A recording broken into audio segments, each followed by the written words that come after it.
cells or groups of individuals that we feel have a significant impact on the communities in which they're operating.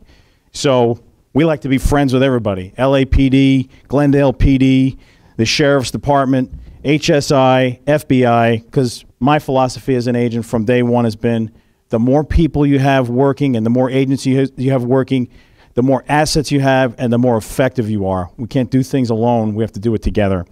So a little bit about me. I've been assigned to the Los Angeles Field Division for about 10 years.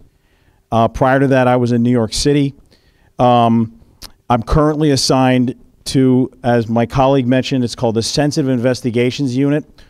That's a group that specializes in cases of a counterterrorism nature. So what that means is I'm assigned to a task force that comprises the FBI, the Los Angeles Police Department, Homeland Security Investigations, the Los Angeles County Sheriff's Department, and a few other agencies as well.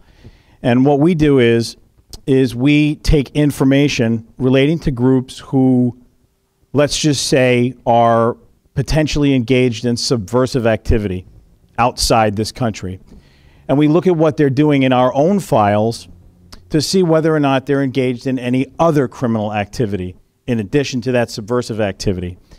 And as an agent in DEA, I take a look at those people real hard, and my job is to identify, disrupt, and dismantle those groups of people. And I do that with investigations and with evidence.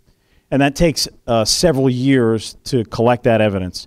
Now, how this relates to what we've been talking about tonight, throughout these long-term investigations, we traverse from the street and outside the country to the Middle East, Europe, all over the world, but it all is a cycle. It comes back to the street.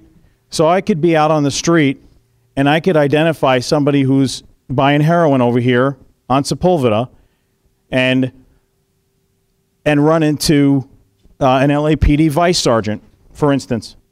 And that vice sergeant may say, hey, we got this pimp here, and he's a real problem for us. And I may actually know who that pimp is buying from. So this is the type of things that we do with respect to that, kind of play a little bit of a background role and potentially leverage a narcotics case against somebody who's engaged in something else. And that's kind of what we do in the JTTF, which is the Joint Terrorism Task Force. So my job is to basically leverage a narcotics case against somebody who's doing something else outside of this country. So that's pretty much it in a nutshell with respect to what we do. Does anybody have any questions or anything that they'd like to know? Jamie. Yeah, there's a lot of pop shops up and down the boulevards. You know, they open, they close, they open, they close, they close, they pop up somewhere else. What is the DEA's scope on that? I know you're looking for more of the big stuff.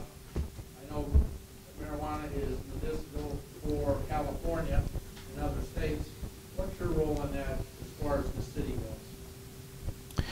I don't know if I mean, this is obviously a hotbed topic here, and I don't want to take on the debate of whether or not this should be legalized or not. So let's kind of leave that part out of it. But our role is basically, as an organization, we're charged with enforcing federal law, and I think it's common knowledge that presently, Title 21, my colleague discussed, those are the laws of the United States. And federally, it is illegal to possess